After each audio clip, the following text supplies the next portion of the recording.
What makes a relatable character? Is it their situation that they're in? Some quirky habit of theirs? Maybe it's an interesting, unique personality.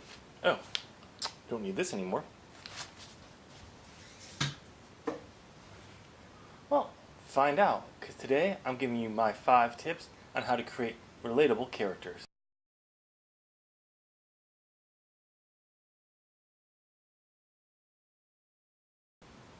Welcome back to my channel. I'm the amazingly awesome Tim Green.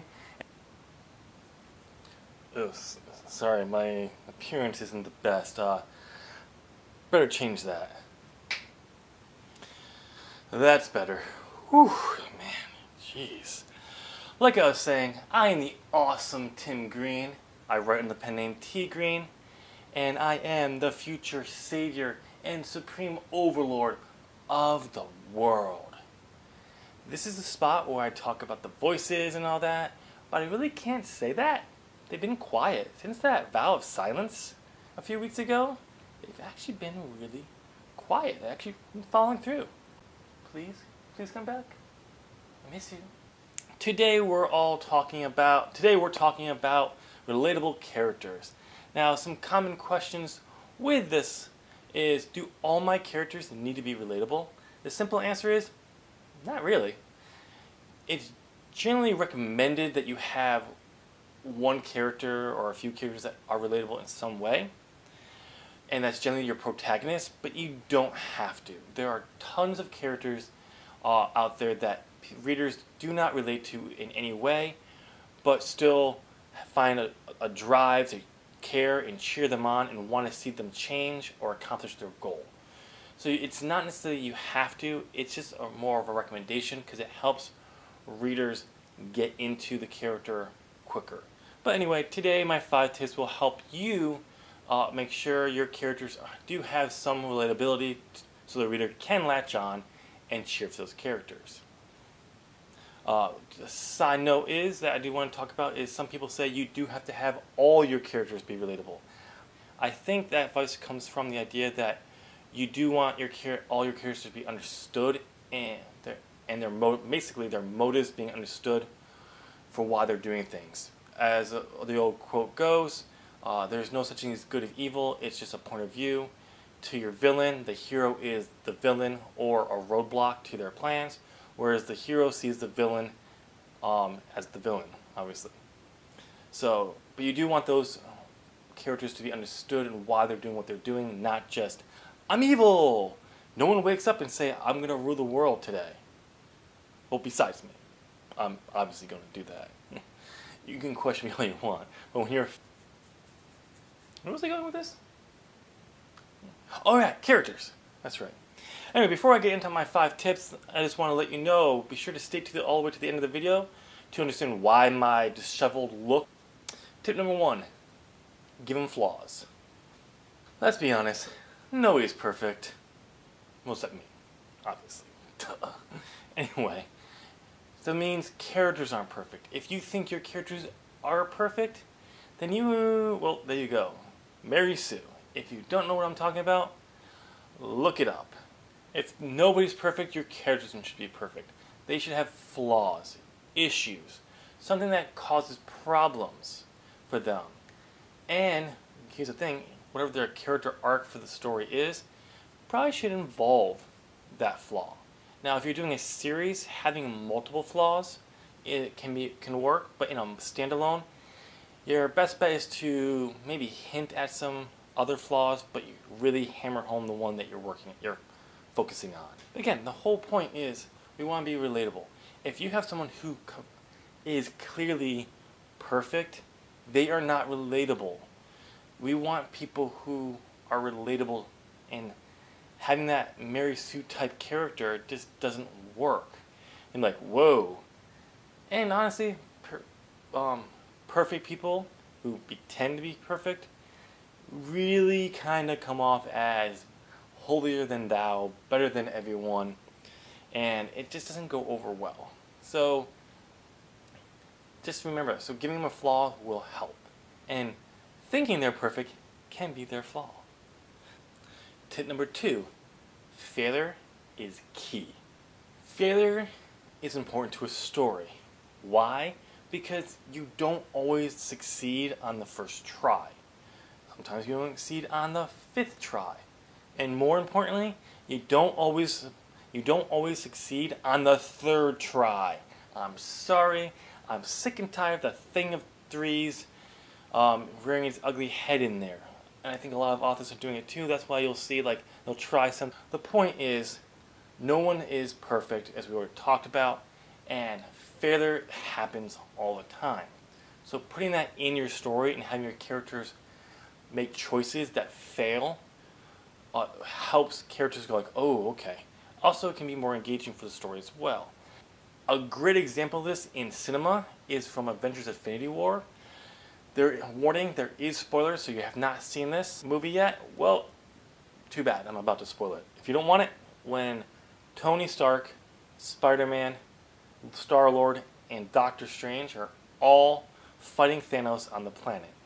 And Thanos wants the Time Stone from Doctor Strange. And they're fighting him, and they finally actually get him locked down. And they're trying to pull the gauntlet off his hand. And all of a sudden, so what does he do?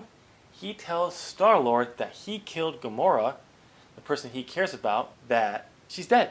And reveals it, and Peter, or Star-Lord gets really pissed and demands to know what happened. Because he doesn't actually really tell him he killed her, but kind of hints at it.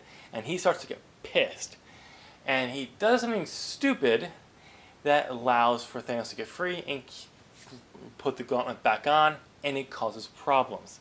Not only problems, it leads problems to the entire universe. That's a good example. A failure on their part leads to a huge outcome and consequence.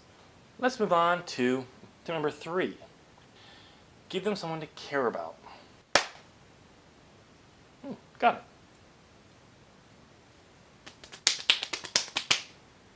I think I was going to get it. I did. Do I really need to talk about this? Really? Okay, I will. There's no easier way for a reader to relate to a character if they care about something. There's also no easier way to get someone to hate someone by doing a hateful thing to something. You want to show your villain being a bad guy? Have him kick a puppy. See how many people like that. It's cliche at this point, but you get the point. The whole point of having them care about something, it doesn't have to be another human being, but something.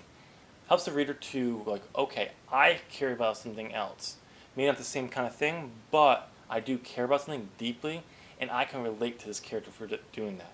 And I would go to the ends of the earth, or whatever the lengths this character would do to keep that intact. So having that helps characters be relatable, and also helps readers want to root for that character. It's also great because you can also have the villain take advantage of that, aka Thanos. From my example, just a second ago, right there, like, yeah, you got it? Good. Really? Okay. Let's move on to tip number 4. Hard choices. Hard choices. Wow. Yeah. You need to give them. Why? Because we all have hard choices in our lives. And giving your characters a hard choice will help readers relate to that. Also, having hard choices can lead to opportunities for flaws to come out. Also can lead to failure to coming out. So having that is a great idea to put in there. It's also great for character development. That very important thing that you kind of want to have in your book. So having hard choices helps that happen. Just think of one of the hardest choices you've had in the last year. And voila, you have that, you know what you're talking about. Of course, their hard choices could lead to people dying, but at the same time, you still understand. Hard choices feel hard no matter what it is.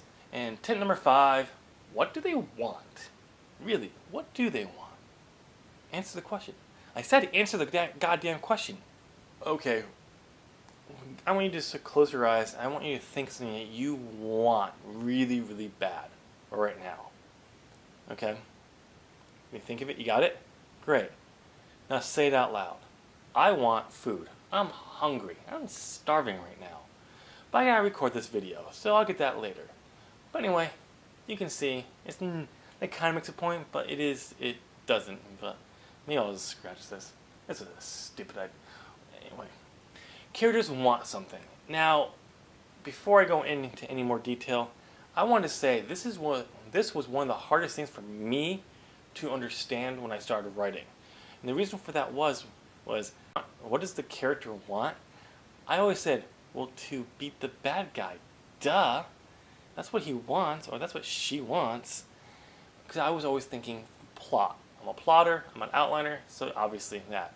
Characters were afterthought when I first started. I don't know. Anyway, the point is, that's what I kept thinking. It was years later, and I'm like, oh, wait, I get it. That's a story want. This is a personal want.